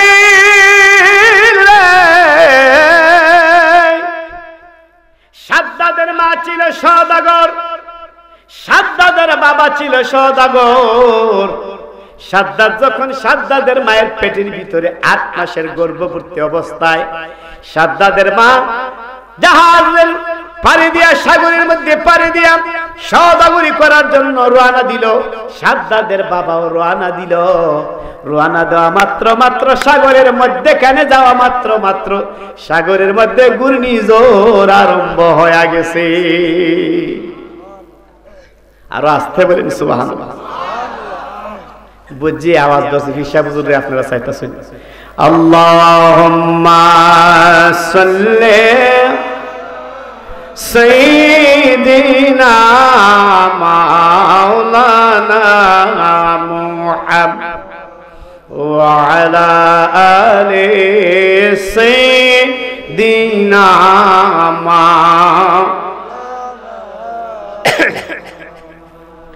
এবার আমার আল্লাহ ডাক দিয়ে বলে, আজরাইল শুনো, সাদ্দাদের মার জাহাজটা ভেঙে কান হয়ে গেল, সাদ্দাদের বাবার জাহাজটা ভেঙে কান হয়ে গেল সাগরের মধ্যে। এমত অবস্থায় 8 মাস অবস্থায় সাদ্দাদের মায়ের পেটের ভিতর থেকে সাগরের ঘূর্ণিঝড়ের মধ্যে সাদ্দাত ভূমিষ্ঠ হয়ে গেছে।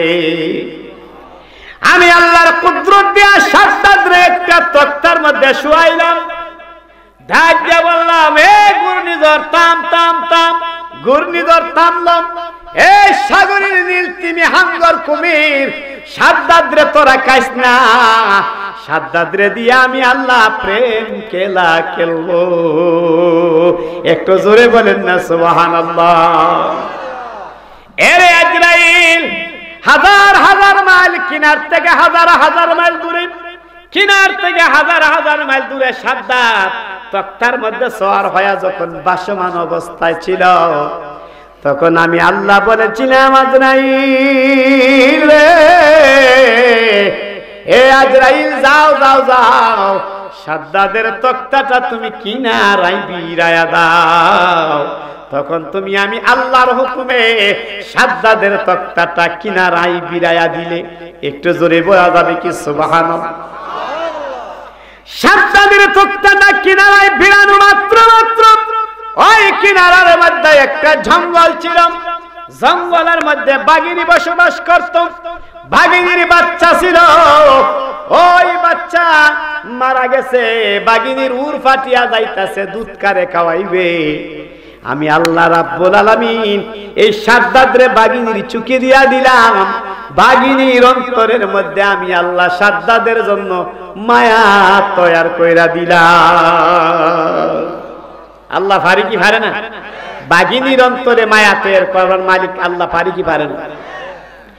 এবার সাদ্দাদের তক্তাটা কিনারায় বিরল, আর বাঘিনী তারে কামড় দিয়া নিয়ে উরের মধ্যে লাগাইলো, দুধের মধ্যে লাগাইলো। আমি আল্লাহর কুদরতে সাদ্দাত বাঘিনীর দুধ খাইতে আরম্ভ করলো। এইভাবে বাঘিনীর দুধ খাইতে খাইতে সাদ্দাত জঙ্গলের মধ্যে বড় হয়ে গেল।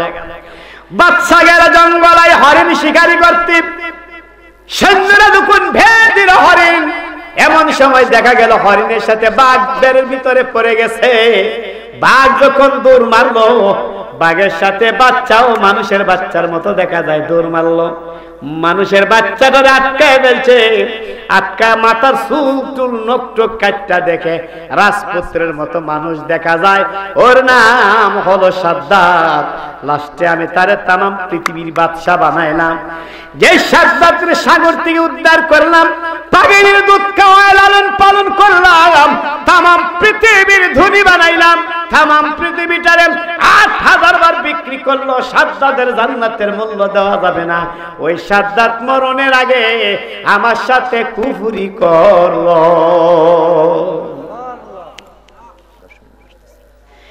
আল্লাহ ডাক দেয়া, আজরাইল ডাক দেয়া বলে, সাদ্দাত, সাদ্দাত রে, মনে পয়রা গেছে রে, সাদ্দাত মনে পয়রা গেছে, আর একটা সেকেন্ড টান তোরে দেওয়া হবে না। এই টাইমটা কি আমরা সামনে না পিছনে? আওয়াজ দিয়ে বলেন, সামনে না পিছনে? ঢাকা যাইতেন বাজান, হবিগঞ্জ যাওয়ার পর আপনার রেল আসছে, মোবাইলে ইন্টারনেটে রেলের টিকিট কাটছেন। এখন যদি চৌধুরী বাজারে আপনার ব্যাগ থাকে, বাস ট্রেনের মধ্যে আপনার কাপড় চাপড় থাকে, টাকা পয়সা যদি বাড়ির থাকে, আপনার জন্য ট্রেন থাকবো নি? আওয়াজ দেবেন, ট্রেন থাকবো নি? যাইতে চাইলে সব পালায়া তৈয়া যাওন লাগবে। মালাকুল মউত হঠাৎ করে একদিন এসে তাফা মারবে। সুন্দরী বিবির সাথে কথা বলার টাইম নাই, কলিজার টুকরা সন্তানের সাথে কথা বলার টাইম নাই, সম্পদ গণনার টাইম নাই। ওই টাইমের আগে আমার মাবুদরে চিনার দরকার আছে না নাই? আওয়াজ দিয়ে বলেন আছে না নাই? আমার বন্ধুরা রে, একটা মানুষ আপনি আমি কবরে যাব কি যাব না? কবরে গেলে দুজন ফেরেশতা আসবেন, একজনের নাম মুনকার, আরেকজনের নাম নাকির। আপনারা সাঙ্গরের বাজারে, ইকরামের বাজারে মুনকার নাকির পাওয়া যায় বনি? দেখলে চিনবেননি? চিনতেন কেন? দেখছেন না তো জীবনে? মুনকার নাকিরের বলি হবে এত বড়, পৃথিবী থেকে আসমান পর্যন্ত হবে লম্বা। তাদের গায়ে তেমন কোনো কাপড় থাকবে না, 70 লক্ষ লোম দ্বারা তাদের শরীরটা ঢাকা থাকবে। ওই 70 লক্ষ লোম এক একটা হবে 40 গজ, 80 হাত লম্বা, 70 গজ 140 হাত লম্বা। আর প্রত্যেকটা লোম থাকবে 60 থেকে 70 হাত বেড়ে বড় বড় বটবৃক্ষের মতো। 1 লক্ষ লক্ষ চুল দ্বারা, 72 লক্ষ চুল দ্বারা তাদের শরীরটা ঢাকা থাকবে। ওই মুনকার নাকিরের চেহারাটা হবে এক কানের লতি থেকে অপর কানের লতি পর্যন্ত, মক্কা থেকে মদিনার দূরত্ব। তাদের কণ্ঠের আওয়াজগুলি হবে আসমানের তারার মতো। নখগুলি থাকবে দুনিয়ার 6 কিলোমিটার লম্বা, দাঁতগুলি থাকবে মারির বাইরে 200 গজ, মারির ভিতরে 200 গজ। নাকের ছিদ্রগুলি এত বড় থাকবে, কয়েক ডজন পাহাড় যায় নাকের ভিতরে ঢুকবে, টের পাওয়া যাবে না। এইরকম ধরনের 2 জন ফেরেশতা আপনার আমার কবরের মধ্যে। নখগুলি থাকবে দুনিয়ার 6 কিলোমিটার লম্বা। ওই নখগুলি দেন করতে করতে করতে করতে করতে করতে দুনিয়ার উত্তর দিকটা মাথার পাশটা যখন কবরে ঢুকে যাবে, এমত অবস্থায় যেই ব্যক্তি 5 ওয়াক্ত আল্লাহর কুদরতি পায় নামাজ পড়ে সেজদা দেয়, ওই ব্যক্তির নামাজে তারারে বাধা দিবে। একটু জোরে বলা যাবে কি সুবহানাল্লাহ? নামাজ ডাক দিয়া বলবে, কে কে রে এই মাইতির কবরের মাথার পাশ দিয়ে আসতেছো, সাহস তো তোমার কম না? মুনকার নাকির ডাক দিয়ে বলবে, আমরা মুনকার এবং নাকির এই মাইতিরে প্রশ্ন করার জন্য কবরের ভিতরে ঢুকতে চাই। ভিতর থেকে ওই মাইতি ব্যক্তির নামাজ বাধা দিবে না, না না না না। এই ব্যক্তি দুনিয়ার জমিনে ফজরের আযানের সময় আসসালাতু খায়রুম মিনান নাওম,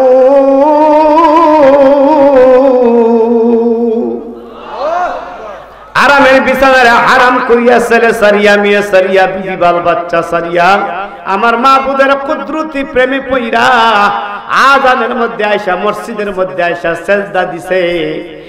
এ মুনকার নাকির, আজকে যে খবর মা নাই, বাপ নাই, দাদা নাই, দাদি নাই, শ্বশুর নাই, শাশুড়ি নাই, লেপ নাই, তুষুক নাই, কম্বল নাই, ওই কবরের মধ্যে সর্বপ্রথম তুফানটা আমরা ফিরাইলাম নামাজের সেজদায়। আমরা নামাজ হয় বাধা দিতাছি, এখান দিয়ে আসা যাবে না। কবরের 40,000 বছরের তুফান ফিরাইবার জন্য নামাজের দরকার আছে না নাই? আমরা দেশে তো রমজান মাসের প্রথম সপ্তাহ দেয়া যায় মসজিদের জায়গা, দ্বিতীয় সপ্তাহ গেলে আর মসজিদ ভাই না, আবার 27 সার রাত। ঠিক না? ঠিক। এটা করলে চলবো না, প্রতিদিনের দরকার আছে। প্রতিদিন প্রতি ওয়াক্ত একটা সেজদা বাদ দেওয়া যাবে না বাজান। আমার বন্ধুরা রে, এবার মুনকার নাকির দুনিয়ার উত্তর দিক দা কবরে আসার কোন রাস্তা পাবে না। দুনিয়ার পশ্চিম দিক দা মাইতি ব্যক্তির ডান পাশ দা কবরের ভিতরে ইন করে ডুববে ডুববে ডুববে ডুববে। এমত অবস্থায় ডান হাত বাধা দিবে, কে রে এই কবরের ভিতরে ডুবতাছ? এই মাইতির ডান হাতের নেক আমল হয়া বাধা দিলাম, এখানে আসা যাবে না। একটু জোরে বলা যাবে কি সুবহানাল্লাহ? আজকা ফকির মিসকিন রে দিতে চাইলে, দান কইরাত করতে চাইলে আমরা রাত ভালো লাগে না, কত দিমু দিতে দিতার ভালো লাগে না। আমার বন্ধুরা রে, আপনার মাথা থেকে পায় পর্যন্ত 24 লক্ষ টাকার পার্স আমার মাওলা তৈরি করে দিছে। মেডিকেল কলেজে বিক্রি করলে 24 লক্ষ টাকা বিক্রি করতে পারবেন আপনার বুড়ি। দুটা চক্ষু বিক্রি করলে 4 লক্ষ টাকা পাওয়া যাবে। দুটা কিডনি বিক্রি করলে 6 লক্ষ টাকা পাওয়া যাবে। আপনার হাত বিক্রি করলে 6 লক্ষ টাকা পাওয়া যাবে। এক ব্যাগ রক্ত বিক্রি করলে 3000 টাকা পাওয়া যাবে। মাথা থেকে পায়ে পর্যন্ত 24 লক্ষ টাকার পার্স আমার মাবুদ বানায় দিছে। আজকে বালিশের তলে মাথা দিয়ে একটু শুয়ে শুয়ে চিন্তা করবেন, আমার জীবনে বডির হক যদি আদায় করতাম চাই, মৌলার দরবারে 24 লক্ষ টাকার ইবাদত করলে বডির হক আদায় হবে। নিজের জীবনে কয় লক্ষ টাকার ইবাদত করছেন, তারপর ওই মাবুদ ছেলে দিল, মেয়ে দিল, বিবি বাল বাচ্চা দিল, আলী আওলাদ দিল, ঘর দিল, সংসার দিল, কোটি কোটি টাকার মালিক বানায় দিল। যেই মাবুদ এত কিছু দিছে, আপনার জীবন কয় হয়ে গেলে, লয় হয়ে গেলে, দান করতে করতে, মাবুদের প্রেমে দান করতে করতে ভিক্ষুক হয়ে গেল, ঋণ মওলার ঋণ শোধ হবে না। আমরা তো ভাইয়া মনে মনে বাপ দাদার মতন বাপতাছি পাইছি আর ছাড়তাম না, ঠিক না বিটি? আমার বন্ধুরা রে,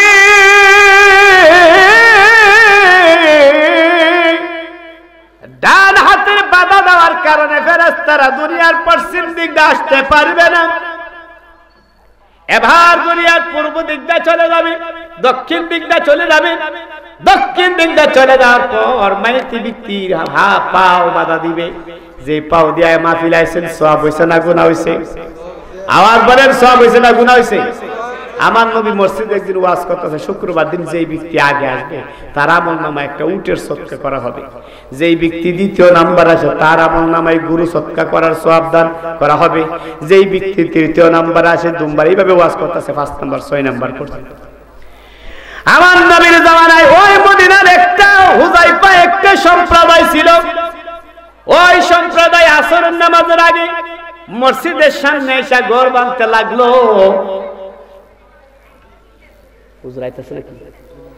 মসজিদের সামনে ঘর বাঁধতে লাগলাম। আমার নবী ডাক দিয়ে বলে, সাহাবীরা রে, মসজিদের সামনে তোমরা ঘর বাঁধতেছো কেন? সাহাবীরা ডাক দিয়ে বলে, নবী আপনি না একটু আগে ওয়াজ করলেন জুমার নামাজে যেই ব্যক্তি সবার আগে মসজিদে যায় তার জন্য উট সদকা করা হয়। যেই ব্যক্তি মসজিদের প্রথম কাতারে বসে ফেরেশতাদের কাতার, সুবহানাল্লাহ বলেন না? ইয়া রাসূলুল্লাহ, ইয়া হাবিবাল্লাহ, দূর থেকে আমরা আসতে আসতে কাছের মানুষেরা সামনের কাতারে বসে যায়, উটের সওয়াব পায় না, গরুর সওয়াব পায় না, দুম্বার সওয়াব পায় না, লাস্টের কাতারে বসতে হয়। আমার নবী ডাক দিয়ে বলে, সাহাবীরা রে, এর চাইতে উত্তম নাজ নিয়ামতের কথা কি আমি তোমরারে কইতাম নি? সুবহানাল্লাহ বলেন না? সাহাবীরা ডাক দিয়ে বলে, ইয়া রাসূলুল্লাহ বলেন। আমার নবী ডাক দিয়ে বলে, সাহাবীরা রে, মসজিদে আসতে যে যত দূর থেকে আসবা প্রত্যেকটা কদমে কদমে আমার আল্লাহ একটা 70টা করে নেক তোমরা রে দান করে দিবে। কতটা নেক দিবে? আওয়াজ দিয়ে বলেন, কতটা নেক দিবে? তাহলে মসজিদে যারা যত দূর থেকে যাবেন তত সওয়াব বেশি। মসজিদের আশেপাশের মানুষ যারা আছে, মসজিদের পার্শ্ববর্তী বাড়িতে যারা বসবাস করে, তাদের মধ্যে অধিকাংশ মানুষ গরিব থাকে। এটা রাসূলের হাদিস। রাসূল বলে গেছে অধিকাংশ মানুষ গরিব থাকবে। কেন গরিব থাকবে? ওই মসজিদের পাশে থেকে আজান দিলে মসজিদে যাইতো না, মসজিদের পাক পবিত্র বজায় রাখতো না, মসজিদের আদবতা শিষ্টাচারিতা বজায় রাখতো না। না রাখার কারণে, মসজিদের বদদুয়ার কারণে তারা গরিব হয়ে যাবে। আর মসজিদের বাড়ির পাশে তাইকা 5 ওয়াক্ত নামাজ পড়বে, সন্তানেরা নামাজ পড়বে, বিবি বাল বাচ্চা নামাজ পড়বে, মসজিদের খেদমত করবে, মসজিদের আদবতা বজায় রাখবে। আমি আল্লাহ আমার নিয়ামতের দরজা বান্দার জন্য কুইলা দিয়া দেব। কথাটা বোঝাইতাম পারছি? মসজিদের বাড়ির পাশে থাকলে যে গুলি যাবে কথাই মন না, অর্থাৎ মানে হক আদায় করলে না করলে গুলি যাবে। মসজিদ অভিশাপ দেয়, যদি আপনি নামাজ পড়েন তাহলে ধনী হয়ে যাবেন, হক আদায় করেন ধনী হয়ে যাবেন। আমার বন্ধুরা রে, পায়ের পাশ দিয়ে দুনিয়ার দক্ষিণ দিক দিয়ে ফেরেশতারা কবরের মধ্যে যায়, কবরে ঢুকতে পারে নাই। এবার ফেরেশতারা দুনিয়ার পূর্ব দিক দিয়ে কবরের ভিতরে ঢুকতেছে। বাম হাতের কোন নেকামল আছে? আওয়াজ দিয়ে বলেন, বাম হাতের কোন নেকামল আছে? বাম হাতের কোন নেকামল নাই। বাম দিক দিয়ে ফেরেশতারা কবরের ভিতরে ঢুকবে। ডাক দিয়া বলে, মুনকার নাকির রে, ডাক দে নাকির রে, যার কবরের তিন পাশ দিয়ে ঢুকতে পারলাম না, নিশ্চয় সে আল্লাহওয়ালা নবীওয়ালা। ঠিক না ঠিক? আল্লাহওয়ালা নবীওয়ালা হইলে দাম আছে না নাই? এরে নাকি আল্লাহওয়ালা নবীওয়ালার সঙ্গে ভালো ব্যবহার করতে হবে। এবার কবরের মধ্যে মায়েতিরে দিলে, পুরুষরে দিলে চেহারা খোলা থাকে না ঢাকা থাকে? আওয়াজ দিয়ে বলেন, কবরের মধ্যে মুর্দার ব্যক্তি দিলে চেহারা খোলা থাকে না ঢাকা থাকে? খোলা থাকে। যদি আপনার চেহারা খোলা থাকে, ওই খোলা চেহারার মধ্যে যদি দাড়ি থাকে দেখা যাইবনি? আওয়াজ দিয়ে বলেন, দেখা যাইবনি? দেখা যাইব। মুনকার নাকির রে ডাক দিয়ে বলে, রে নাকির, যার চেহারার দিকে তাকাইয়া দেখলাম মদিনার কামলিওয়ালার সুন্নত দেখা যায়, ওই ব্যক্তি মদিনার পাগল। সুবহানাল্লাহ। আমরা মদিনার পাগল, আমরা মদিনার পাগল, আমরা মদিনার পাগল, আমরা মদিনারি ধুলবালি মুর, মদিনারি ধুলবালি মুর নয়নের কাজল। আমরা মদিনার পাগল, আমরা মদিনার পাগল, আমরা মদিনার, আমরা মদিনার। গজল গায়ের সময় নষ্ট করতাম না, মদিনা যাইতে আমরা চাইকে চাই না? আওয়াজ দিয়ে বলেন, চাইকে চাই না? আমরা সবাই মদিনা যাব, লাখ দরুদ আর সালাম দেব। আমরা সবাই মদিনা যাব, লাখ দরুদ আর সালাম দেব। দয়াল নবীর রওজা দেখে, দয়া নবীর রওজা দেখে খুশির গান গে যাব। আমরা সবাই মদিনা যাব, আমরা সবাই মদিনা। বাজানরা কষ্ট হইতাছে আমার বন্ধুরা রে। এবার মুনকার নাকির কবরের ভিতরে ঢুকবে। কবরের ভিতরে ঢুকিয়া মুনকার মাইতি ব্যক্তির গাড়ির নিচ দিয়ে হাত ঢুকাইবে, আর বুকের মধ্যে একটা হাত রাইখা মুর্দার ব্যক্তিরে বসাইবে। নাকির কবরের দিকে তাকিয়া মুর্দার ব্যক্তির মুখি দিয়া তার আত্মাটা ঢুকাইয়া দিবে, আত্মা দিবে। আত্মা দেওয়া মাত্র মুর্দার ব্যক্তি পশ্চিম দিকে তাকায়া দেখবে বেলা ডুবে ডুবে হয়ে গেছে। একটু চিৎকার মেরা বলা যাবে কি সুবহানাল্লাহ? হুজ্জাতুল ইসলাম ইমাম গাজ্জালি, যিনি 310 বার আমার মাবুদরে দেখছে, উনি সুন্দর একটা বই লিখছে, কবর কি পহেলি রাত। কবরের পহেলি রাতটা কেমন হইব রে বন্ধু? সুন্দর বিস্তারিত ভাবে অনেক কিছু লিখছে। ওই ইমাম গাজ্জালি ডাক দেয়া বলেন, ও দুনিয়ার ইমানদারেরা, আপনারা সকালবেলা কবরে শুয়াইলেও কবরে টান থাকবে মাগরিবের নামাজের পর, আসরের নামাজের পর। দুপুরে শুয়াইলেও কবরে থাকবে আসরের নামাজের পর, অর্থাৎ মানে বেলা শেষ, রাত্র গনায় আসতেছে। ওই সময় বান্দা পশ্চিম দিকে তাকায় দেখবে, বান্দা যদি নামাজওয়ালা হয়, বান্দা যদি আল্লাহওয়ালা হয়, বান্দা যদি রাসূলওয়ালা হয়, বান্দা যদি তরিকত বরকতওয়ালা হয়, বান্দা পশ্চিম দিকে তাকায় দেখবে বেলা ডুবে ডুবে হয়ে গেছে। এমত অবস্থায় বান্দা লাফ মাইরা উঠবে, ফেরেশতারা রে আমার ছেড়ে দে রে ফেরেশতা, ছেড়ে দে। আমি জোহরের নামাজ পড়ি না, আসরের নামাজ পড়ি নাই, মাগরিবের নামাজের টাইম হয়ে যাইতাছে, মাগরিবের নামাজের টাইম হয়ে যাইতাছে। এমত অবস্থায় বান্দা কবরের মধ্যে দৌড়বে, আমার জায়নামাজ কোথায়, আমার পাগড়ি কোথায়, আমার পাঞ্জাবি কোথায়, আমার টুপি কোথায়, আমার মেসওয়াক কোথায়, আমার লুঙ্গি কোথায়, আমি তাড়াতাড়ি নামাজে যাব। আল্লাহর রাসূল বলে, ও দুনিয়ার নারী পুরুষরা, নামাজের সময় হয়ে গেলে পানি না পাইলে তুমি তায়াম্মুম করো। কবরের মধ্যে পানি পাওয়া যাবে না, দুই পাশের মাটি দিয়া তায়াম্মুম করে বান্দা নামাজের নিয়ত বানবে।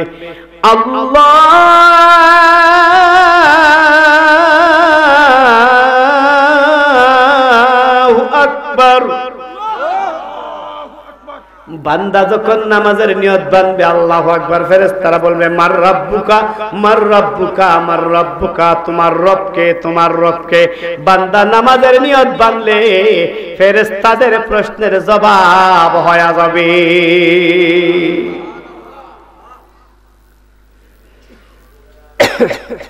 ফেরেশতারা ডাক দিয়া বলবে ওয়া দীনুকা, তোমার দিন কি?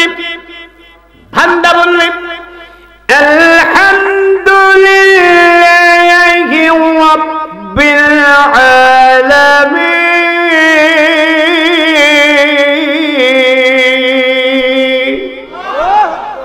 সুবহান রাব্বিয়াল আলা, সুবহান রাব্বিয়াল আযীম। বান্দারে ফেরেশতা বলবে আপনার দ্বিতীয় উত্তর হয়ে গেছে।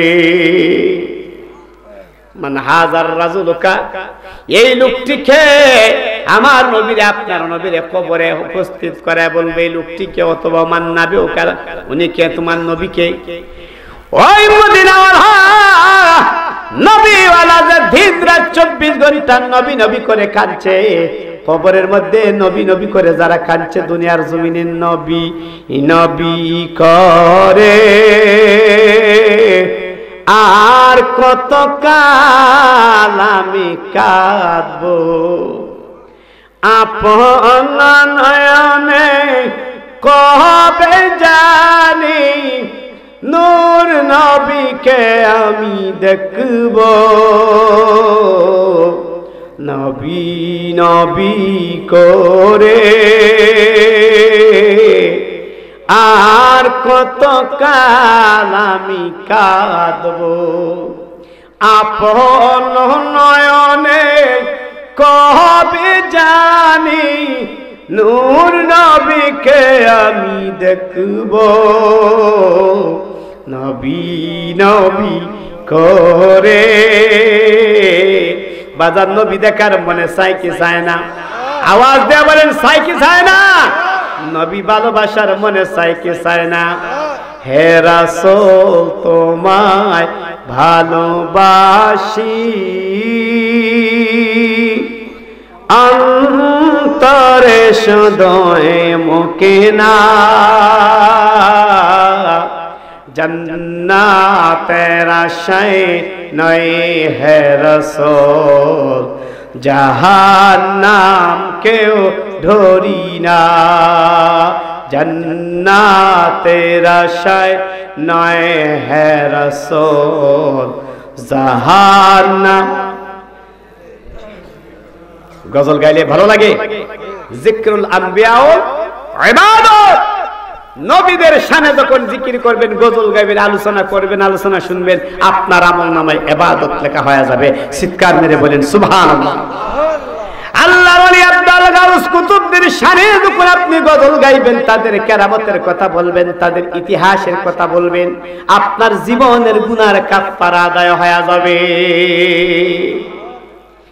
বলতে চেয়েছিলাম কবরের ফেরেশতাদের প্রশ্নের জবাব, তিনটা প্রশ্নের জবাব যখন হয়ে যাবে, সাথে সাথে ফেরেশতারা বলবে আন্নাউম আন্নাউম আন্নাউম, ঘুমাও ঘুমাও ঘুমাও রে বান্দা, কিয়ামত পর্যন্ত ঘুমাও।